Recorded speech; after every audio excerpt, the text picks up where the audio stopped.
Hi everyone. Um, hey, I'm Suhag and your host of this session. I hope you are all are enjoying third edition of TestMu so far. Nowadays, making data-driven decision is more important than ever before, and so today we are going to explore a very specific pain point about that: how to measure code coverage for black box tests. We have Kulas Angeles with us, who will dive into questions like what is code coverage, what is JaCoCo, what are black box tests. He will also show us a demo of how to leverage JaCoCo to measure coverage for black box test. A bit about Kulas. He's a director of software quality engineering at Sun Life Financials with 16 years of experience. Kulas has led quality engineering efforts to top financial institutes like DBS, Chubb Insurance, Manulife Finance. Outside of work, he's a dedicated family man, a drummer, and obstacle course enthusiast. So, and yeah, before we start, I wanted to mention that this is a recorded session, but Kulas is here with us and he'll answer your questions at the end of the session. So feel free to drop your questions at the chat. Let me just start the session. I'll just bring the recording on the stage.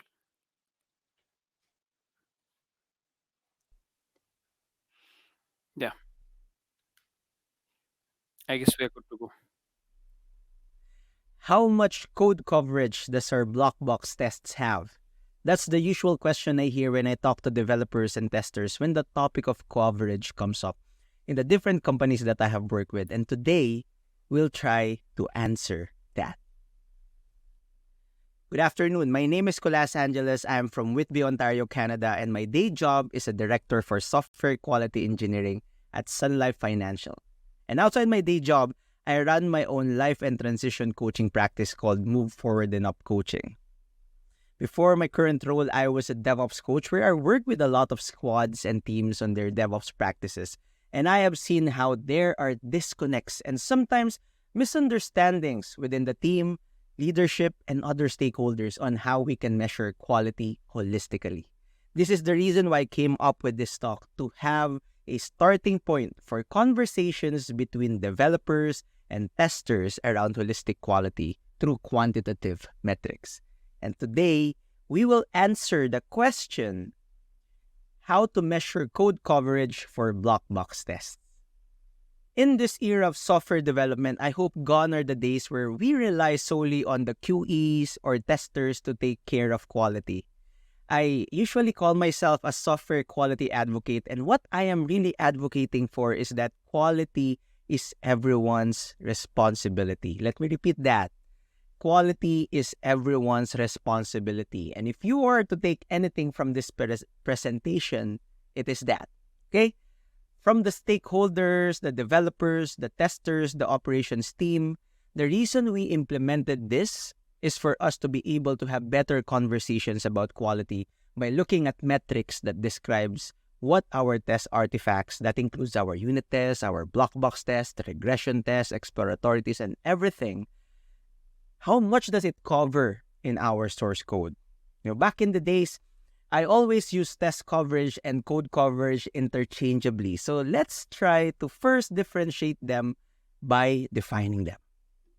Let's start with code coverage. Code coverage defines what percentage of application code is tested and whether the test cases cover all the code. This is a quantitative coverage. Some of the benefits of code coverage is you can identify code that isn't being used or tested by unit tests. Another one is you can recognize dead code which is no longer needed in the program and can be safely removed. You can also identify portions of code that may contain bugs and assist in determining which areas of code should be examined first. Untested code is a potential bug hideout because the code has not been tested and validated. Code coverage, most of the time, can be uncovered by unit tests. How about test coverage? What is test coverage? Test coverage tells you what risks have been examined from the user's point of view. This is a qualitative measure. Have you heard about RTM, or requirements traceability matrix? This is one approach to doing test coverage. Some of the benefits of test coverage is it contributes to product confidence by ensuring that all aspects of the product have been evaluated. If done right, any changes made to the code can be tested quickly, allowing for a faster release cycle. It assists also in identifying portions of a product that have yet to be tested and can ensure that all product elements have been validated. Note that both have limitations, and I won't go into that today. We can have a separate session to debate about this, but I hope you get the point that both offer something to the table and are complementary. Depending on your situation, you can do both or just do one of them to contribute to the quality of your products. So now that we have gotten the definitions out of the way, we'll look at the fun technical and implementation part, only after we look at our current state in my company. We use a few tools in our company to measure code coverage and test coverage. We use tools such as JaCoCo, Xcode, Salesforce, Code Coverage Tool, and Istanbul for JavaScript. Note that there are different code coverage tools for different programming languages. As for test coverage, we mainly use Qtest and Jira, and some other companies I work for uses ALM and TestRails, for example. For this presentation, we will be focusing on a tool called JaCoCo, which is the tool we use to get the code coverage for our Java applications. Let's deep dive a bit into JaCoCo. JaCoCo uses a technique called instrumentation. Instrumentation involves adding code to an application to gather data and metrics. Since these insertions are purely additive, these do not modify application state, behavior, and performance, which is really important. There are three types of instrumentation. First one is source code instrumentation, consists in adding instructions to the source code before compiling it. These instructions are used to trace which parts of the codes have been executed. Another one is offline bytecode instrumentation, which adds those same instructions but after the compilation, directly into the bytecode. And then the last one is on-the-fly bytecode instrumentation, which add the same instructions in the bytecode but dynamically during runtime when the bytecode is loaded by the JVM using the JaCoCo agent.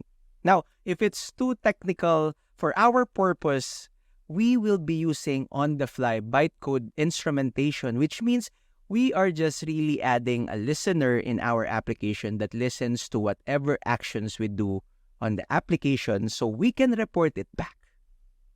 These are the prerequisites for our setup, and in the next slide, I will be showing how we implemented this using a diagram. Number one is app should be written in Java because we will be using JaCoCo, so we need Java as a programming language so that we can measure the code coverage. Also, some of the build tools that you can use is either Maven or Gradle, but for this example, we used Maven. This is optional, but our implementation includes adding a listener in Kubernetes because we wanted to listen to the deployed application environment. This diagram shows the overall flow of our implementation. We start with building the application for which we run our unit tests, which will then generate the JaCoCo-UT.exec file. The -UT indicates that this exec file is for unit tests. The exec file is actually the basis of the coverage report that we will be generating later. We will then upload this JaCoCo-UT.exec file to Artifactory. For our implementation, we use Artifactory, but in your implementation, it can be any file server. We will be using this file later because our Jenkins setup deletes the workspaces after it runs. We will then deploy what we built with a Java agent called JaCoCo agent.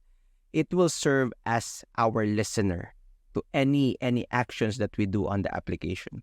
Then after that, we will run our Blackbox tests.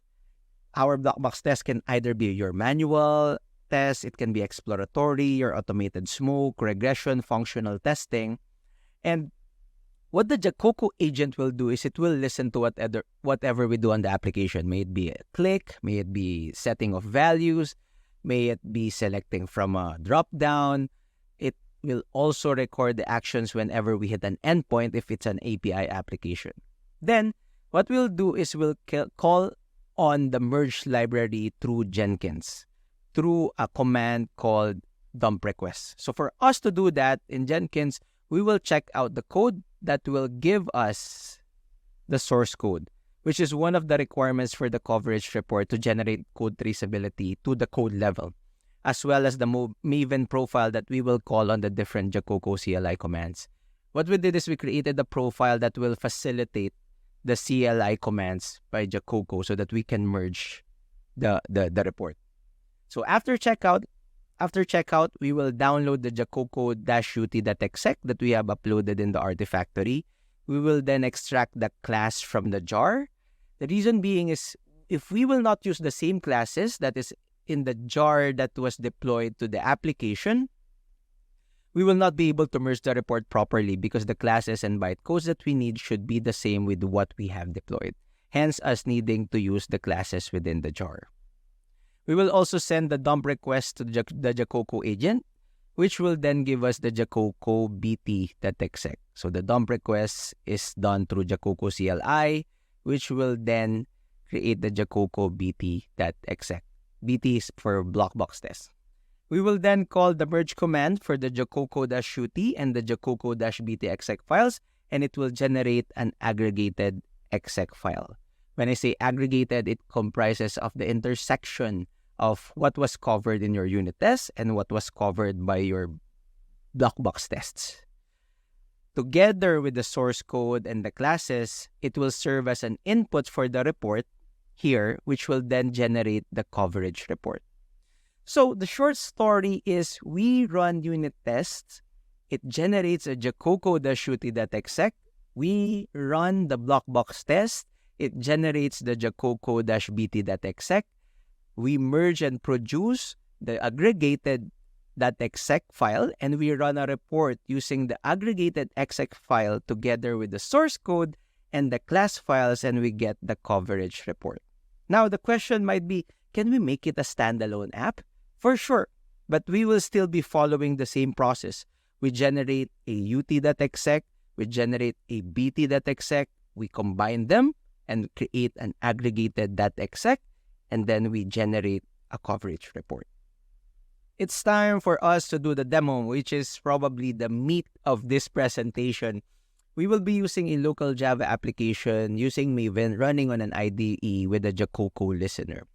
Now, if you want to do it with me, you can download the demo project that I have uploaded in my GitHub account, indicated in the link below. Let's go to the IDE. All right, demo time. We will now be opening our IntelliJ IDE. You can use Eclipse. It's up to you. And the first thing I want you to do is to open the JaCoCo merge.md so that you can go through the process on how to measure the merge code coverage using JaCoCo implementation.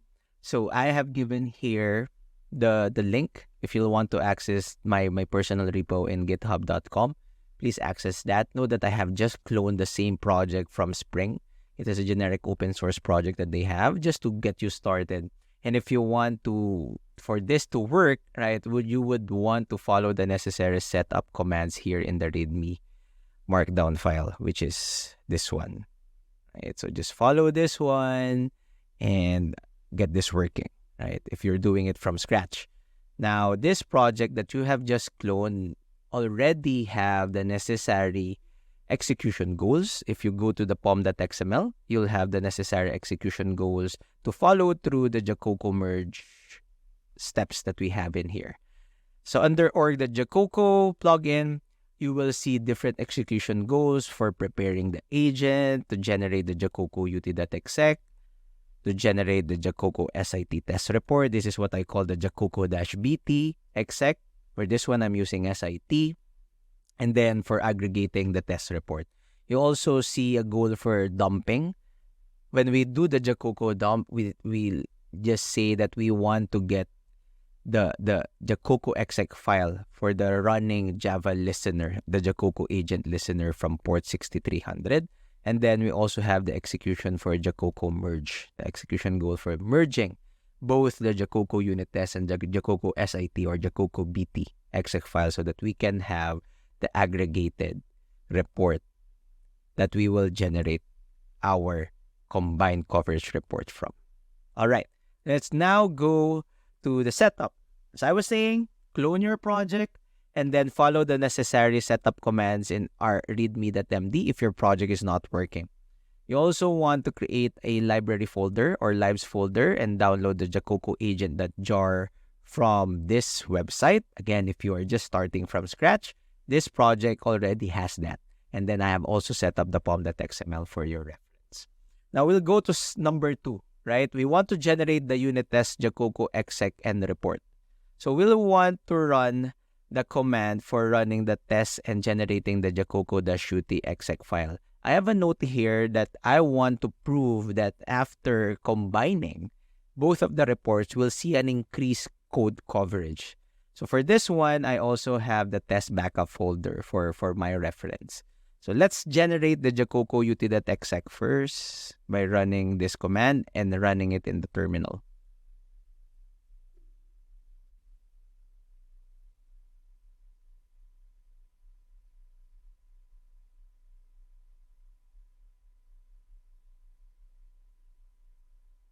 So what this one is doing is it's running the unit tests as well as generating the exec, the JaCoCo-UT exec file, which will be generated in the target folder in here under the coverage reports folder. You see, we have a JaCoCo-UT.exec here. And this is the file that we will be using to generate this report. So let me run this.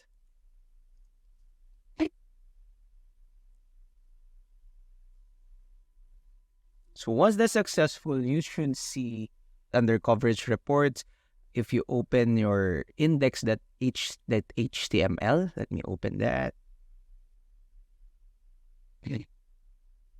Okay, and then let me share my screen. Okay, you'll see here that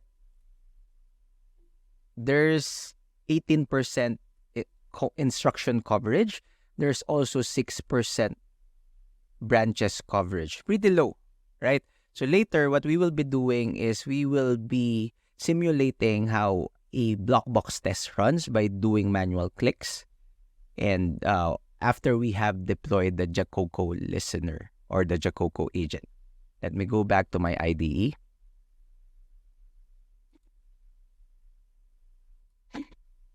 Now that we are done with instruction number 2, we will now go to instruction number 3. At this point, we have already the JaCoCo-UT.exec and we have seen the unit test report as well.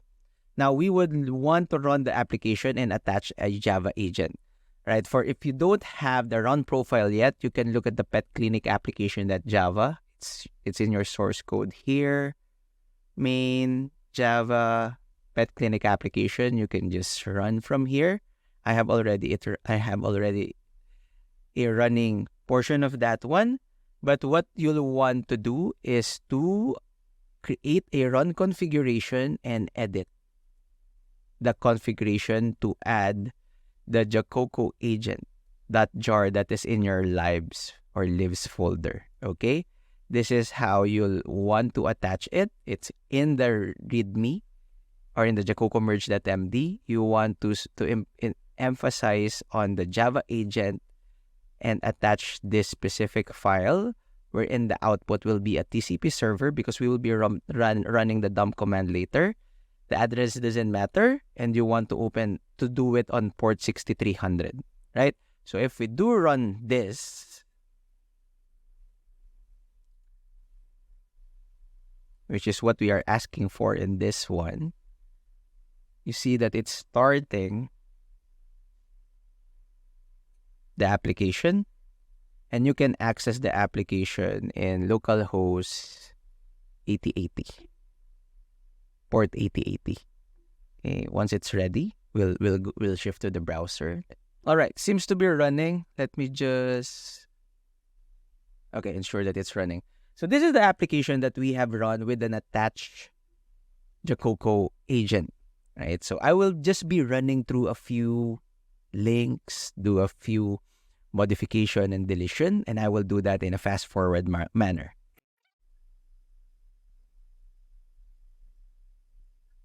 Okay, so I added a new owner. I will be editing the owner. I'm going to be updating. I'm going to be adding a new pet. So that's my pet. I'm going to edit the pet, change it to lizard, and add a visit, day test. Okay, that's about it. I find an owner to list down all of the owners that I have here. I'm going to search this one. I'm going to look for a veterinarian. Click this one. Then, are there any errors? Something happened. I push an error. Okay. All right. Let me see. Okay. Shows me. That's it. Now, let me shift back to the IDE. And we just did instruction number 4. We will now be doing a random command using this command. Copy this one, put it in the terminal. And what it will do is it will generate under coverage reports your JaCoCo-SIT, right? You now have the JaCoCo-SIT.exec. Now, we would want to run a report for this one so that we see how much did our clicks cover in the source code. So that one is done. We now have the index.html. Let me open that and let me share my browser in a while. Okay, share browser. So as you can see, everything that I did, we have 80% instruction coverage and we have 61% branch coverage. All right? So that is an increase from the UT that we have, which is 18% and 6%. Now, what we'll want to do is to see out of the unit test that we have and the Blackbox test that we simulated through the manual clicking, what's the intersection between the two? And that's what this command will give you, right? So number 6, run the merge command. Copy this command. All of this command, it's running because I have already added it in my pom.xml. So let me copy this, run the merge command. What it does is it merge both the exec files from SIT and UT or BT, right? And it creates the third folder, which is JaCoCo aggregated. Now I have the JaCoCo-aggregated.exec file. What we'll want to do is to generate the report for that one. So I'll copy the command, paste it in my on my terminal. Once that runs, I'm gonna open the index.html and show you my browser. And as you can see, we are now at 82% coverage. We are at 63% instruction coverage, right? And 63% branches coverage. Again, this is your unit test coverage. This is your Blackbox test or SIT coverage. And this is your combined coverage. If you want to investigate what we have covered, right, you can go through the different links that we have here in the report and see what we have missed, what we have not done yet. So this one, for example, do not have coverage yet, which we might have a discussion with our developers or with our testers on how we can cover them, right? You can also go to the code level as to what has been covered, what has not been covered, right? So that's the beauty of having this report and this combined code coverage, because you can now discuss how much have we missed so far. So if you look at this one, we are just missing 18% of the code. Do we want to go to 100? Do we want to go to 90? Now it's up to the team to discuss that. Now let's go back to my presentation. Now that we have gone through the demo and you've seen the report, I have a few caveats about code coverage. Code coverage tells us that we have covered these lines with our tests, but it doesn't really tell you the quality unless you pair it with the pass rate or mutation tests or mutation coverage. Meaning, unit and QE tests should actually validate something and not just call or execute the lines. Code coverage should be a result, not a goal. Code coverage cannot assess the importance of the tested code. So development teams trying to achieve a coverage percentage without learning new practices will look to get those percentage gains in the safest and fastest way possible, sometimes being really smart about it, resulting in tests that are either not valuable, empty, or much too complicated and brittle. Now that I've gotten my warnings on code coverage out of the way, let's talk about the advantages and disadvantages. Let's start with the advantages. Now that we are armed with possibly new metrics, we can now have data-driven discussions and decisions in the team. Discussions about quality can now be holistic and objective between developers and quality engineers because now we can discover where we are lacking coverage in our application and create action items as to who will cover the gaps. Will it be the developers? Will it be the quality engineers? We can now also look at the test automation pyramid to strategize how we divide and conquer our testing. How much unit test do we have now? How much Blackbox test do we have? Those are the advantages of using combined code coverage. Now, for any advantages, there are also disadvantages. As I've mentioned earlier, code coverage is susceptible to gaming. I've seen developers in the different companies that I work with create unit tests that calls the lines of codes but not really validating anything. This satisfies the high code coverage but not the validation and the actual quality part. I've also seen teams make 80%, 90%, some 100% code coverage as their goal or destination rather than an experience of changing attitude, changing mindset, and practices around quality. This is my last slide, and although we have already implemented much of what we need to implement for us to have combined code coverage, we are not done yet. Here are a few things we are working on. Right now, we are doing a few tweaks to the solution we did by doing Kubernetes injections to enable JVM options and exposing of port for report dumping so that developers do not have to modify their projects to enable our solution. In our company, we are looking at around 2,000 plus repos, so asking developers to do it in each of the repos might be overkill and will probably get a lot of pushbacks. Another thing that we are doing is we believe that code coverage is an incomplete metric and can be gamed. That's why aside from ensuring that we have high coverage, we are also experimenting on using mutation coverage as a quality gate. This will help us have qualitative and quantitative metrics for unit tests. We are using p-tests or PyTests for this one and doing a POC for a few projects. Lastly, the test pyramid is one of the best test type hierarchy to follow. Our goal is to lessen duplications of tests while also ensuring that we have more unit tests than Blackbox tests and also in the future maturing on exploratory testing. At the moment, we have an inverted pyramid where there are more Blackbox tests which in our observation slows up the whole development and testing process.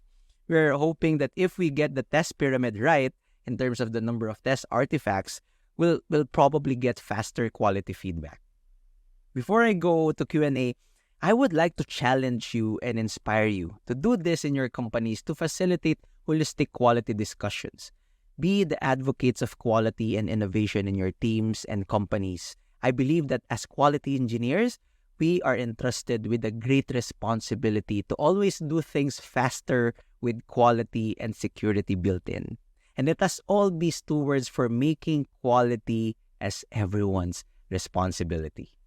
Thank you everyone for listening and God bless you.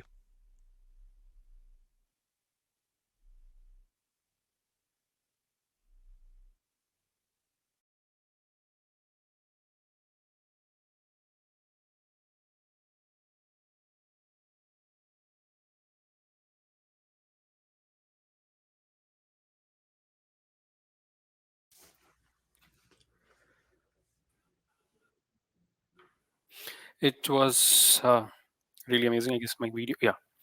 Thanks, Kulas, for this insightful session. I guess I can tell you how much engaging it is. You can see it from the number of questions we have received. It's one of those questions where a lot of questions are there. I guess it might take hours to answer all of them, but yeah, I'll with the keeping time in mind.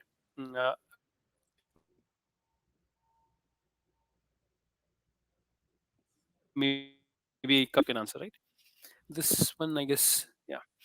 Ashima Baba, QA lead FedEx, is asking, like, can you discuss any innovative techniques your team has implemented in past to enhance test coverage? Okay. So as I was discussing earlier, there's a big difference between code coverage and test coverage, right? Enhancing test coverage will mean you have to rely mostly on the requirements, tracing your test back to the requirements, right? Hence the requirements traceability matrix. But what we are also doing now, aside from having that RTM or test coverage, we are now also emphasizing on code coverage as well. So together, right, they form not holistic, but rather a more detailed and more what do you call this? A more informative view on what has not been tested, what can you do so that you can cover what has not been tested, and then have that discussion with the developers. So I guess it's if it's innovative, it's just really adding that code coverage component to the test coverage discussion. Okay, makes sense. Yeah. Uh, I'll take another one. Okay. Dina D'Souza is asking, is estate to Amazon, how do I balance the use of code coverage metrics with other quality indicators? Yeah, I love this question and I get this a lot, even when I'm presenting inside the company. So I always say this, and it might be controversial, but code coverage is an incomplete metric, right? Hmm. I've seen developers game code coverage, right?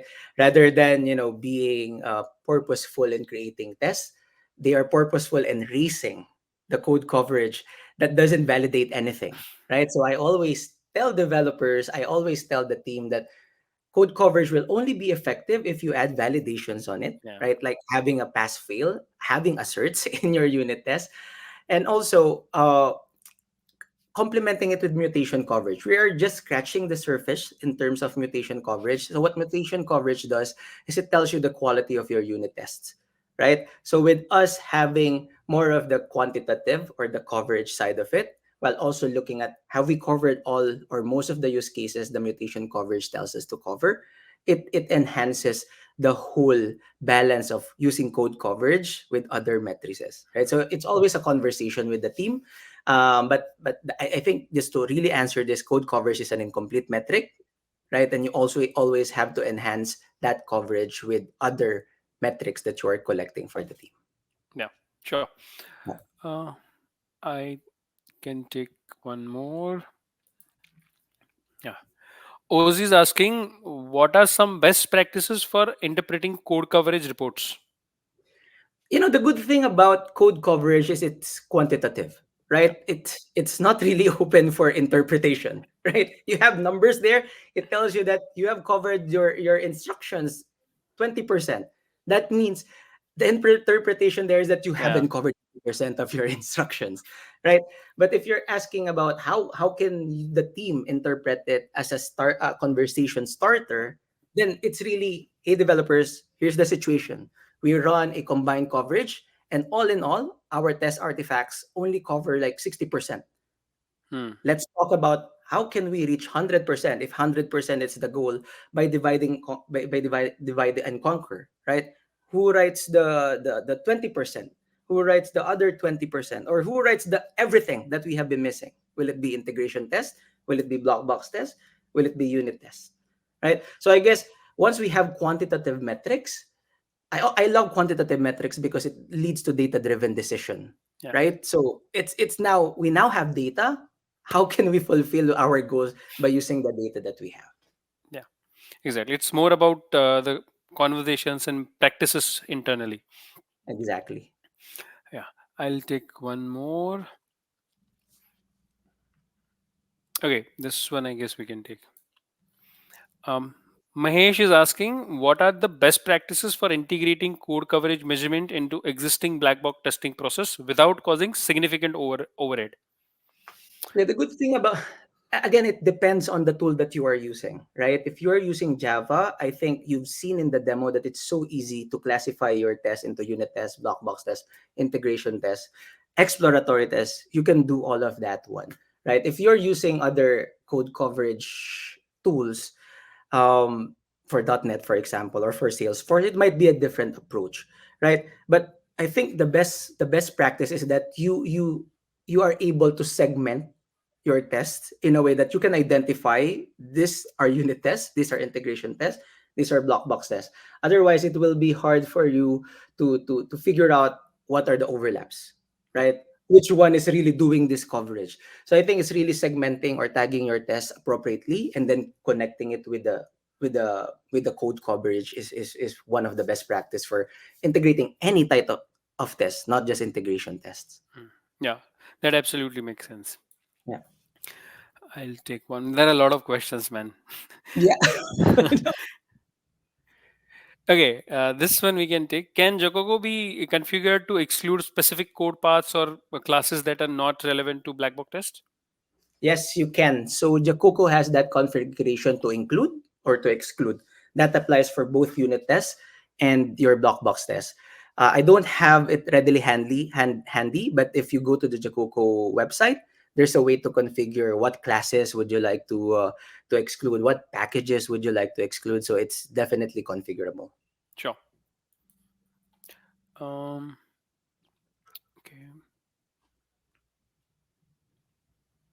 Yeah. This is more of generic question, but yeah, why not? Should we rely on AI gen code generator for black box testing?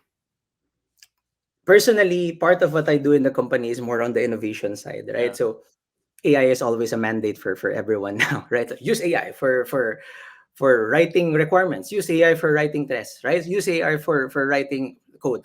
So should we rely? Personally, I am now relying on my Copilot chat to do most of the technical stuff for me. Rather than searching on Google, I use Copilot chat because it is just faster. It's specific to what I'm working on. It looks at my code as well, right? So it's hyper focus. What I would like to say is don't remove the human component of it, right? AI is there sort of to help you jumpstart the journey, right? But always rely on humans to ensure that what you're doing is the correct way, right?